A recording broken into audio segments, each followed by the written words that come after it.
guys, I miss you. I just wanted to read books to you guys since I don't get to see you. So I thought that I would start with this book called The Dinosaur That Pooped a Planet. This is one of my son's favorites.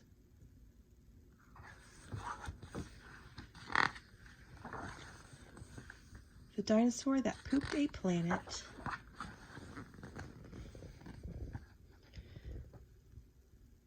Danny and Dinosaur liked to have fun. Some days they had lots, some days they had none. One day they were bored. They had no games to play. Danny said, "Dinosaur, what shall we do today?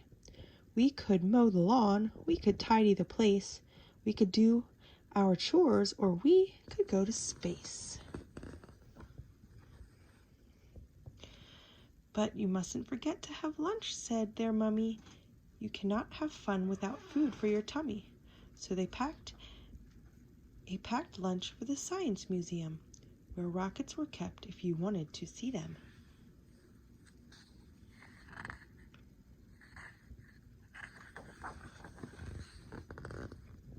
There were hundreds of rockets and spaceship surprises, tall ones and small ones, of all shapes and sizes, and one that was ready to launch with a door big enough for a baby boy and his pet dinosaur. They ignored all warnings. They couldn't care less. They pressed all things they shouldn't have pressed. T-5, 4, 3, 2, 1, ignition! They started their intergalactic space mission. They flew higher than houses and buildings and cranes, much higher than birds, even higher than planes.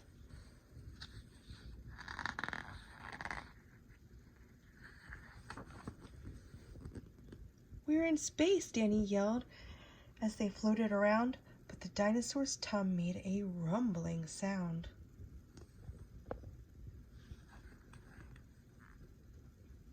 "Is it time to have lunch?" Danny looked at his watch. Then he looked all around for the dino's lunchbox. Danny started to worry, then started to panic. They'd left their packed lunches back home on their planet.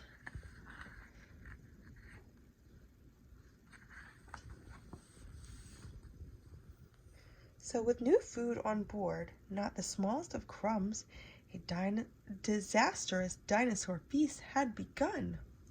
It gobbled up gadgets and gizmos galore. Nothing was safe from the space dinosaur. Robots and ray guns and blinking red blinkers, eating things thought up by NASA's great thinkers. The hyperdrive gamma reactor machine was swallowed along with the space tractor beam.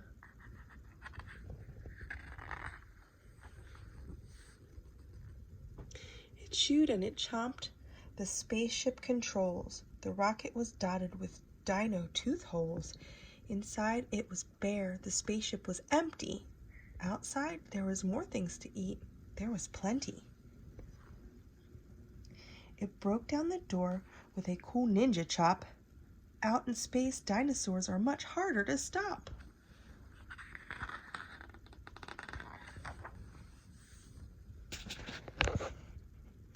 It chomped on the moon like a big chunk of cheese. Then it shoved even more in its mouth with a squeeze. It munched on the Martians from Mars and their cats. Their cats are like ours, but their cats wear cool hats. Satellites, Saturn, and 6 supernovas. Shape-shifting saucers, and even space rovers.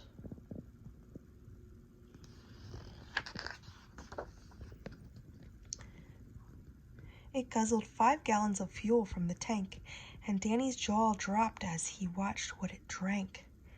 With a crunch and a crack and a num num num num, in one dino gulp their rocket was gone. Now nothing was left. All Danny could see was a fat dinosaur where the rocket should be. And so they were stranded with no way back home.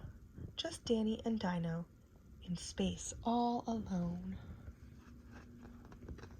Man, he got really big.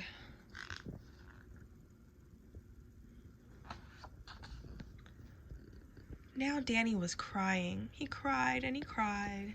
He cried and his tears filled his spacesuit inside.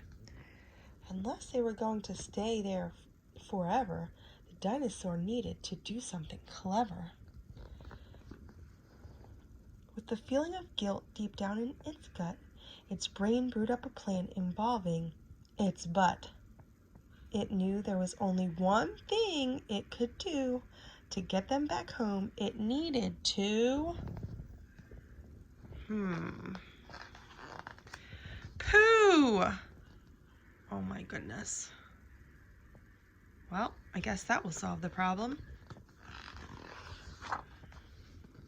Oh my gosh, how gross. Like a poop-powered rocket, the dinosaur flew. Dan hopped on its back, and he watched as it pooed. It pooed out the robots and ray guns and blinkers.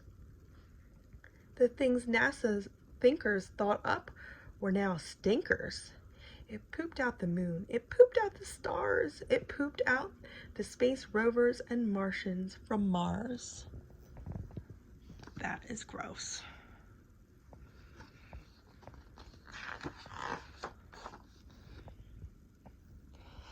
When Danny looked back, he could see a poop trail from far out in space to the dinosaur's tail. They headed for Earth and they started to orbit.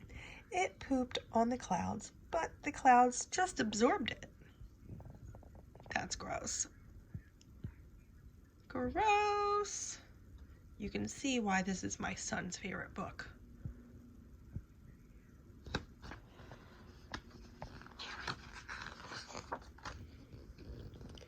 They flew past the buildings and streets on their town, leaving the houses all smelly and brown, and finally landed back down on the ground. Hooray, Danny cried. We are home, safe and sound. They looked to the sky, and the things that were pooed had formed a poop planet right next to the moon. And so Danny promised to listen to Mummy, because fun is not fun without food in your tummy.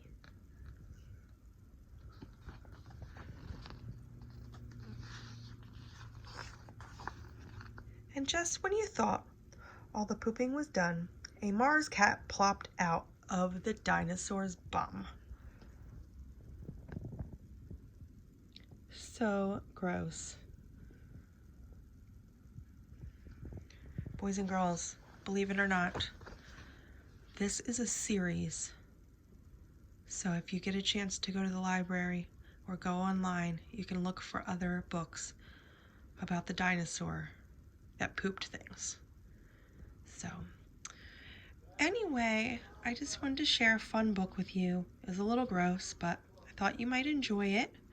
I hope that you guys are reading at home with your family members, and I hope you're all staying safe, and I'll try and get another book to you soon. So keep a lookout. All right, bye.